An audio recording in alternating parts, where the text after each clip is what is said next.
হসপিটালটা কি রাজনীতি করার জায়গা না ট্রিটমেন্ট পাওয়ার জায়গা? এটুকু সাধারণ প্রশ্ন আমি করে যাচ্ছি যে কেন গেটটা বন্ধ, কেউ সদুত্তর দিচ্ছে না। দেখুন আপনারা কত বয়স্ক লোক দাঁড়িয়ে আছে, আমি শুধু নিজের একার জন্য বলছি না। আর শুভেন্দু এটা লোকসভা ভোট, তার জন্যই এসছে। কালকে আপনারা জানেন জলপাইগুড়িতে একটা ঝড় হয়েছে, ঝড়ে 5 জন লোক মারা গেছে, কিছু লোক আহত হয়েছে। আমারও একজন আত্মীয় আছে মিরপুরে, ওই জানি ওটার খোঁজ নেওয়ার জন্য এখানে যেহেতু সামনে লোকসভা ভোট মিডিয়া ফুটেজ নেওয়ার জন্য আসছে।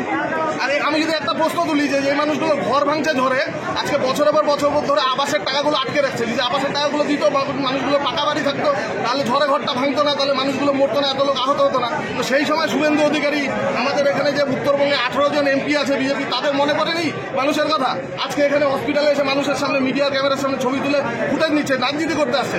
আবাসের টাকাগুলো যদি আগে দিয়ে দিত, মানুষ পাকা ঘর পেয়ে যেত, আজকে ঝড়ে ঘর বাড়ি ভাঙতো না।